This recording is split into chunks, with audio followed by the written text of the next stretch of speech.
बंधुगण जो माने आपण मानकु कहूथिले जे आपण एहाकु केबे भी करि परिबे नाही सेमाने एही वर्ष तांकर उत्तर पाइबे। देखंतु एहा किपरि एवं कोन पाई आजिर एही संपूर्ण भिडियो रे आमे जानिबा। आपनकु केवल निज ऊपर ध्यान देबाकु पड़िबो एवं जो माने कहूथिले जे एहा आपण माने करि परिबे नाही सेमानकु छाड़ी देबाकु पड़िबो। नमस्कार बंधुगण आपण मानकु आजिर ही ज्योतिष कार्यक्रम को स्वागत। आजिर ही भिडियोटी कन्या राशि व्यक्तिविशेष मानक पाई बहुत अधिक गुरुत्वपूर्ण एवं खास रही अछि। आपण माने समस्त जानिछंती आजिर ही भिडियो रे आमे कन्या राशि समस्त व्यक्तिविशेष मानकर 2026 वर्षटी किपरि कटिबा सेही विषय रे जानिबा। पूरा वर्ष सारा एमानकर जीवन रे कोन सब बड़ परिवर्तन आसीबा। एही नुआ वर्ष 2026 आपणकर भाग्य रे कौन नुआ परिवर्तन आनिब एही समस्त विषय रे आजिर एही भिडियो रे विस्तार भाबरे जानिबा। नवग्रह मानकर गोचर एवं स्थान किपरि रही अछि। ग्रह मानकर गोचर आपण मानकु केते शुभ फल प्राप्ति करेइबा एवं केते अशुभ फल प्राप्ति हेबा। एही नूतन वर्ष रे देवगुरु बृहस्पति आपणकु केउ भली फल प्रदान करिवे एवं शनि महाराज आपणकर जीवन रे कौन परिवर्तन आनिबे कौन रहुछि नवग्रहंकर आशीर्वाद एहा में विस्तार भावरे आलोचना करिबा। सेथिपाई आपण माने एही भिडियोटी को शेष पर्यंत निश्चय देखंतु। एहा पूर्वरु जदि आपणकर भी कन्या राशि हुई थाए एवं आपण भी ईश्वर को सच्चा हृदय रे भक्ति करुथांती विश्वास करुथांती तेबे एही भिडियोटी को लाइक करी कमेंट बॉक्स रे जय मां लक्ष्मी जय शनिदेव अवश्य लिखि दियंतु। देखंतु एही 2026 वर्षटी कन्या राशि व्यक्तिविशेष मानक पाई भाग्य उदयर समय नहीं करी आसुअछि। एही कार्यक्रम आपणकर जन्म राशि चंद्र राशि उपर आधारित। आपणकर जदि कन्या राशि हुई थाए किंबा कन्या लग्न भी हुई थाए आपण एही भिडियोटी को देखि पारिबे। आसंतु प्रथमे जानिनेबा वर्ष आरंभरु आपणकर कुंडली रे ग्रह मानकर स्थिति किपरि रहिबा। आपणकर हेउछि कन्या राशि एवं आपणकर चतुर्थ भावरे वर्ष आरंभरु सूर्य शुक्र मंगल एवं बुध विराजमान रहिबे एवं राहु आपणकर षष्ठ भावरे वर्ष सारा माने 5 डिसेम्बर पर्यंत रहिबे एवं शनि आपणकर सप्तम रे रहिबे एवं देवगुरु बृहस्पति आपणकर पूरा जून मास पर्यंत आपणकर क्यारियर भावरे दशम भावरे रहिबे एवं केतु पूरा वर्ष आपणकर द्वादश भावरे रहिबे। देखंतु आपणकर राशि अधिपति हेउछंती बुध महाग्रह। बुध वर्ष आरंभर आपणकर चतुर्थ भाव सुखर भावर गोचर करिवे।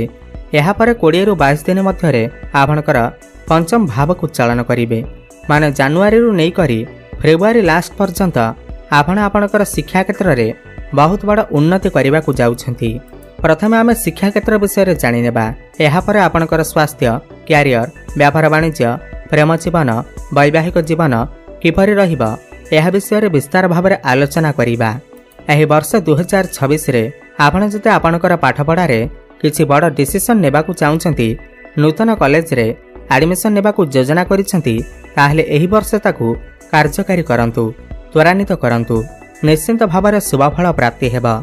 एही वर्ष आपण उच्च शिक्षा करिबा पाई बाहर को जाई पारंती।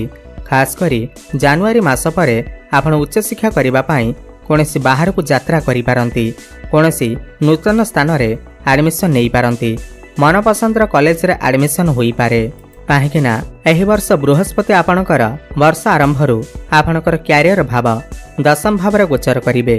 पुणी जून मास परे बृहस्पति आपणकर लाभ स्थान एकादश भाव को चलन करिवे। एहा परे मध्य आपण पाठपढ़ा रे बहुत अधिक उन्नति करिवे काहेकिना गुरु हेउछंती ज्ञानर कारक ग्रह शिक्षार कारक ग्रह। जनवरी मास ठारू नै करी जून मास मध्यरे आपण आपणकर क्यारियर रे बड़ सफलता प्राप्ति करिवे। देखंतु पूरा 12 वर्ष परे गुरु आपणकर कर्म भाव को आसीछंती। सबुठार बड़ कथा एहा अटे कि जो व्यक्ति विशेष माने दीर्घ दिन धरी चाकरी रो अपेक्षा थिले बेरोजगारी थिले मनपसंदर चाकरी सेमानकु मिलु नथिला तेबे एही वर्ष एही जून मास भितरे सेमानकु चाकरी मिलिबार भल स्थान रे चाकरी मिलिबार यथेष्ट संभावना रही अछि। आपण चेष्टा जारी रखंतु आपनको समस्त इंटरव्यू रे सफलता प्राप्ति हेबा। कर्म क्षेत्र रे आपणकर दायित्व बढ़िबा आपणकर मैनेजमेंट स्किल बहुत ही अधिक भल रहिबा। उपर अफिसरଙ୍କ सहित आपणकर संपर्क बहुत भल रहिबा। कर्मस्थान रे आपनको गोटे अजब शांतिर अनुभव करिवे। आपणक पाखकु एहि वर्ष नुआ नुआ काम आसीबा। आपण समस्त टार्गेट को अचीव करि परिबे एवं कर्मक्षेत्र रे आपणको सम्मानित करा जाई पारे। जो माने फाइनेंस क्षेत्र रे अछंती, मार्केटिंग लाइन रे अछंती, टीचरशिप लाइन रे अछंती किंबा ट्रैवल एंड टूर व्यापार वाणिज्य करूछंती, सेमानको बहुत अधिक उन्नति प्रगति प्राप्ति हेबा। जो माने टेक्निकल फील्ड रे अछंती, आईटी सेक्टर रे अछंती किंबा ऑनलाइन क्षेत्र रे काम करूछंती, डिजिटल मार्केटिंग रे काम करूछंती, सेमानको मध्य बहुत अधिक शुभफल प्राप्ति हेबा। एवं गुरु आपणकर दशम रे रही तांकर सप्तम दृष्टि आपणकर चतुर्थ भाव उपर को देबे। चतुर्थ भाव समस्त भौतिक सुखर भाव होइथाय, सर्व सुखर भाव होइथाय, मातांकर भाव होइथाय। तो जून मास पर्यंत आपणको समस्त सुख प्राप्ति हेबा। ताहा वाहन सुख हेउ, नूतन घर, जमीबाड़ी किंवा नूतन प्रॉपर्टी किछि आपण क्रय करि पारंती। नूतन मेसिन जातीय जिनिस घर को क्रय करके आनी पारंती। काहेकि ना शनि मध्य सप्तम रे बसी आपणकर लग्न को दृष्टि देउछंती। आपण किछि लौह जातीय जिनिस किणिकी घर को आनी पारंती। मांकर स्वास्थ्य जदि किछि पूर्व समस्या लागि रहिथिला ताहा सब दूर हेबा। मां को सहित आपणकर संपर्क बहुत ही अधिक भल रहिबा। किंबा आपणकर जदि कोनोसी प्रॉपर्टी बहुत दिन धरी हेबा, सेल हेउ नथिला, बिक्री हेउ नथिला, तेबे एही वर्ष संभावना बनु अछि कि आपणकर सही प्रॉपर्टी सेल होई पारे। आपणको मोटा अंकर अर्थ मध्य प्राप्ति होई पारे। एहा परे जून मास परे गुरु आपणकर एकादश भाव लाभर भाव को चलन करिवे। एहा आपणक पई अत्यंत शुभ समय रहिबा। जून मास परे आपणकर भाग्य उदय हेबार समय आसीबाकू जाउअछि। गुरु एकादश भाव रे बसी आपणकर भाई भौणी मानक सहित संपर्क को बढ़ाइबे।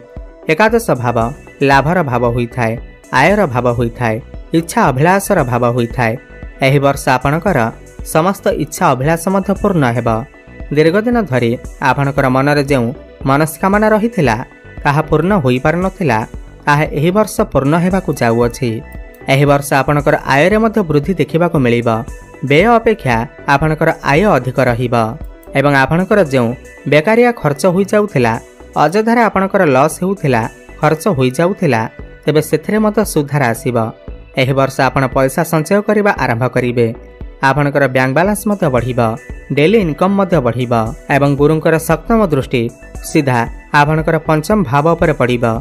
आपणकर लक्ष्मीकर भाव उपर पड़िबा। पंचम भाव आपणकर शिक्षा क्षेत्र, प्रेम जीवनर भाव होइथाय, संतानर भाव होइथाय। प्रेम जीवन रे एही वर्ष आपणको निश्चित भाव रे सफलता प्राप्ति हेबा। जून मास परे जदि आपणकर प्रेम जीवन रे किछि भी समस्या लागि रहिथिला, ब्रेकअप होई जाइथिला, कथावार्ता बंद होई जाइथिला, सेमानकर पुणी थरे कथावार्ता हेबा, प्याचअप हेबा। सेमानक जीवन को नूतन पार्टनर मध्य आसी पारंती। जो माने सिंगल अछंती सेमानको एही वर्ष नूतन प्रेमिक किंबा प्रेमिका मिली पारंती।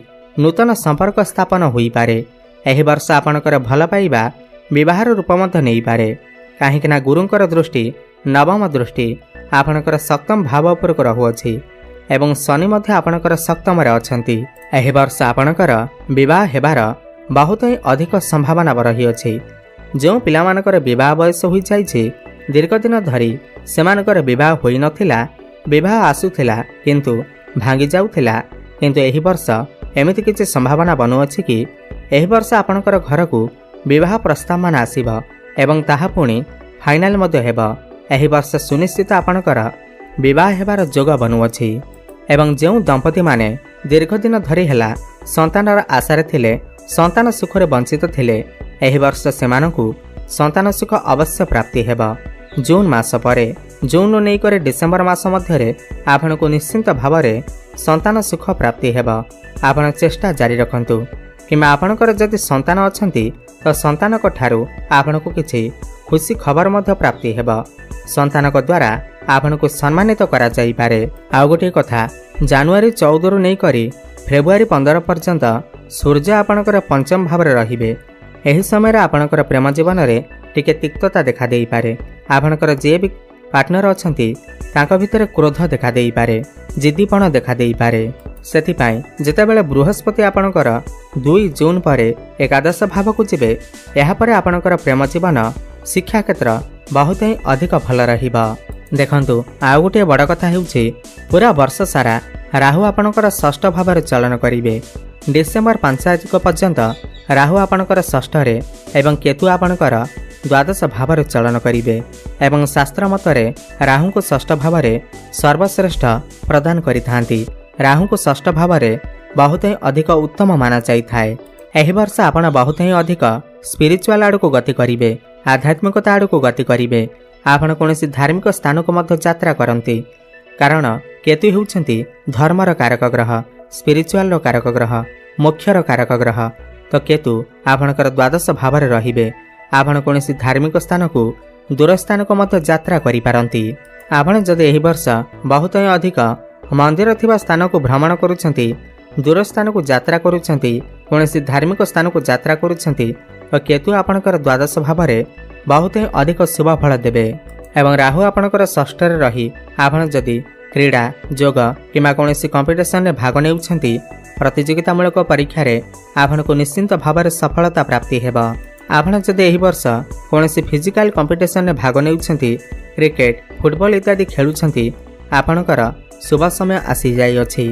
राहु जेतेबेले षष्ठ भाव थांती तेबे क्रीड़ा पाई यह बहुत ही भल समय अटे। एवं षष्ठ भाव आपणकर ऋण करज एवं शत्रुंकर भाव होइथाय।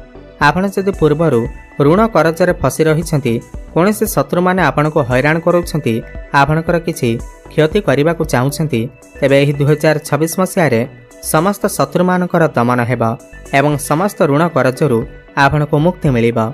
एवं जो माने भी किछि ऋण करज नेबाकू चाहुथिले सेमानकु एही वर्ष जून मास परे जेतेबेले बृहस्पतिंकर दृष्टि आपणकर जून मास पूर्वरु जेतेबेले बृहस्पतिंकर दृष्टि आपणकर षष्ठ भाव उपरे रहिबा, आपणकु बहुत सहजरे ऋण करज मध्य मिलिजिबा।